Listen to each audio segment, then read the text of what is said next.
बड़ी गंदी मीडिया होती है। अभी भी किसान के 29 आदमी मर गए बेचारे किसान, 29 ठंड की वजह से।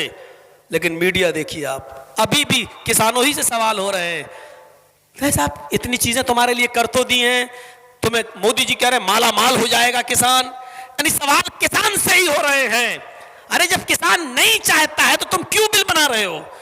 किसान नहीं चाहता तो तुम कानून क्यों ला रहे हो? वो कह रहे हैं हम नुकसान में रहने दो, तुम क्यों बनाने पर आमादा हो? जब वो कह रहे हैं हमें नहीं चाहिए, ये तीनों बिल रिजेक्ट करना चाहिए, इन्होंने एक और पत्थर मार दिया है।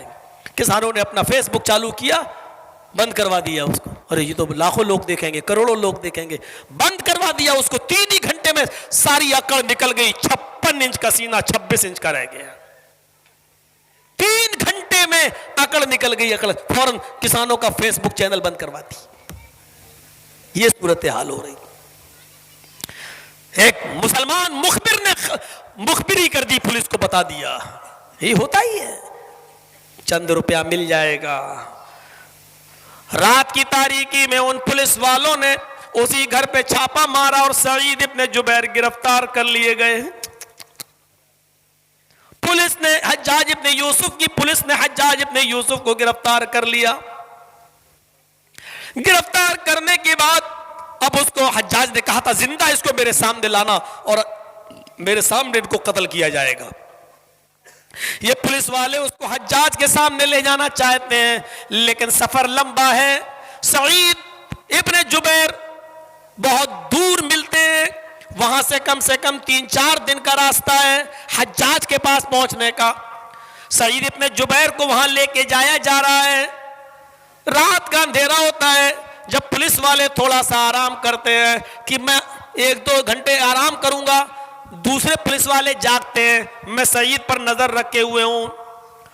कहीं जब थक जाते हैं तो सईद इब्ने जुबैर देखते हैं कि पुलिस वाले आराम करने लगे हैं, तो ये वुजू बनाते हैं और नमाज पढ़ना शुरू कर देते हैं, क्योंकि सईद इब्ने जुबैर को मालूम हो चुका अब हज्जाज इब्ने यूसुफ अब हमें कत्ल कर देगा, अब मैं बचूंगा नहीं। ये नमाज पढ़ते हैं, दिन में रोजा रखते हैं, 5 वक्त की नमाज पाबंदी से पढ़ रहे हैं और रात में तहज्जुद की नमाज भी पाबंदी के साथ पढ़ रहे हैं। पुलिस वालों के साथ बहुत अच्छा अखलाक से पेश आ रहे हैं। इन पुलिस वालों को रहम आ गया। 2-3 दिन के बाद इन पुलिस वालों ने सोचा सईद तुम बहुत नेक इंसान हो, और अगर हमने तुमको हज्जाज के हवाले कर दिया, हज्जाज के हवाले कर दिया तो हज्जाज तुम्हें कत्ल करवा देगा, तो तुम्हारे कत्ल के जिम्मेदार हम भी बन जाएंगे। एक नेक आदमी, एक नमाजी आदमी, एक तहज्जुद गुजार आदमी, एक बाअखलाक आदमी, मुझे मेरे वजह से कत्ल कर दिया जाए, ये अच्छा नहीं लगता। आए सईद एक काम करो, हम नहीं तो तुम्हें पकड़ा है।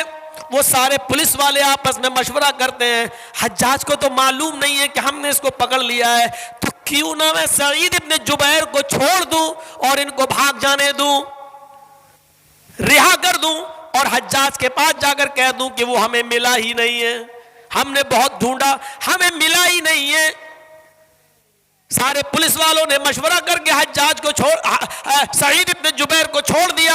अरे सईद तुम नेक आदमी हो, तुम्हारी आदत मैंने देख ली है, तुम मुजरिम नहीं हो, जाओ मैं तुम्हें छोड़ रहा हूं। देखो ये रात का अंधेरा है, चुपके से तुम इस जंगल से होते हुए निकल जाना, और रात ही रात में अगर बॉर्डर को क्रॉस करने में तुम कामयाब हो गए तो हो जाओगे, और नहीं हो पाए तो पूरी रात किसी जंगल में गुजार देना, और रात के में फिर आए तो अंधेरे का फायदा उठाकर रात ही में कहीं जाना और हज्जाज की ममलिकत से, उसकी सल्तनत से बाहर निकल जाना, उसी में तुम्हारी भलाई है।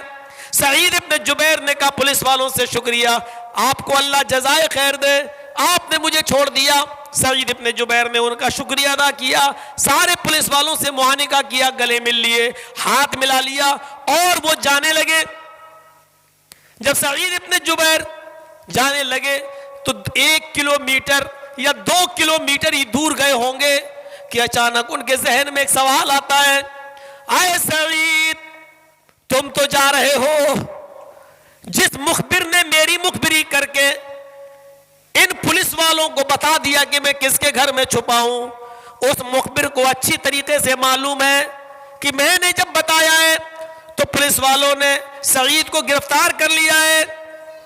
अगर ये पुलिस वाले हज्जाज के सामने अगर ये कहते हैं कि मुझे सईद नहीं मिला, और उस मुखबिर ने अगर इनको बता दिया कि नहीं इन्होंने गिरफ्तार कर लिया था, ये तुम्हारे पास ला रहे थे लेकिन रास्ते में छोड़ दिया, तो मैं तो बच जाऊंगा, लेकिन हज्जाज इब्ने यूसुफ इन दोनों पुलिस वालों को मार देगा, इनको कत्ल कर देगा, इनकी गर्दन उड़ा देगा। जब सईद मिल गए थे तो तुमने इनको छोड़ क्यों दिया? अच्छा तुम भी मिले हुए हो तो वो इनकी गर्दन उड़ा देगा, मैं बच जाऊं और मेरी वजह से इन दो मुसलमान पुलिस वालों की गर्दनें उड़ा दी जाएं। ये तो इस्लाम नहीं सिखाता, ये तो हमें मोहम्मद रसूलुल्लाह ने नहीं सिखाया। सईद इब्ने जुबैर 2 किलोमीटर दूर से वापस आते हैं और आने के बाद अपने आप को पुलिस वालों के सुपुर्द करते हैं। अरे पुलिस वालों मुझे पकड़ लो, अरे हज्जाज के पुलिस वालों मेरे हाथ में हथकड़ी डालो और मुझे हज्जाज के सामने ले चलो। उन पुलिस वालों ने कहा तुम कैसे आदमी हो, हज्जाज तुम्हें हर हाल में कत्ल कर देगा और हमने तुम्हें छोड़ दिया, तुम क्यों नहीं जा रहे हो? सईद ने कहा ये तो मुझे भी मालूम है कि मैं कत्ल कर दिया जाऊंगा, लेकिन मैं नहीं चाहूंगा। आए पुलिस वालों, अगर हज्जाज को ये पता चल गया जिस मुखबिर ने मेरी मुखबिरी की है, वो मुखबिर ये भी जानता है कि तुम मुझे पकड़ चुके हो, वो मुखबिर ये भी जानता है कि तुम मुझे कहां लेके जा रहे हो, अगर उसने हज्जाज को बता दिया कि इन दोनों पुलिस वालों ने मुझे छोड़ दिया है पकड़ने के बाद, तो मैं तो बच जाऊंगा और तुम्हें कत्ल कर दिया जाएगा। मुझे ये पसंद नहीं कि मैं बच जाऊं और मेरी जगह पर तुम कत्ल कर दिए जाओ।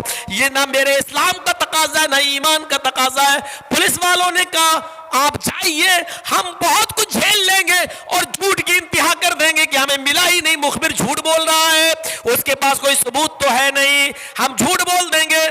सईद इब्ने जुबैर ने किसी कीमत पर नहीं माना कि नहीं, उस तक ये खबर पहुंच ही जाएगी और मेरी जगह पर तुम कत्ल कर दिए जाओगे, मेरी जगह पर तुम मारे जाओ, ये मुझे पसंद नहीं। बहरहाल वो पुलिस वाले मजबूर हो गए और उन लोगों ने सईद इब्ने जुबैर को हज्जाज के सामने पेश कर दिया। लीजिए मैंने इनको पकड़ कर आपके सामने पेश कर दिया।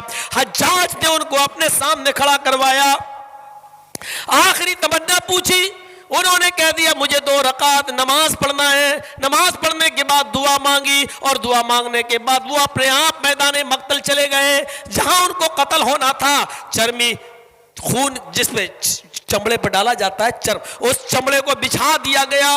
हज्जाज इब्ने यूसुफ के सामने उनके हाथ पीछे से बांध दिए गए और सईद इब्ने जुबैर की गर्दन को नीचे लटका दिया गया है, घुटनों के बल लिटा दिया गया है, थोड़ी सी गर्दन झुका दी जाती है और हज्जाज इब्ने यूसुफ का जल्लाद आता है और हज्जाज इब्ने यूसुफ के सामने सईद इब्ने जुबैर की गर्दन उड़ा दी जाती है, उनको कत्ल कर दिया जाता है।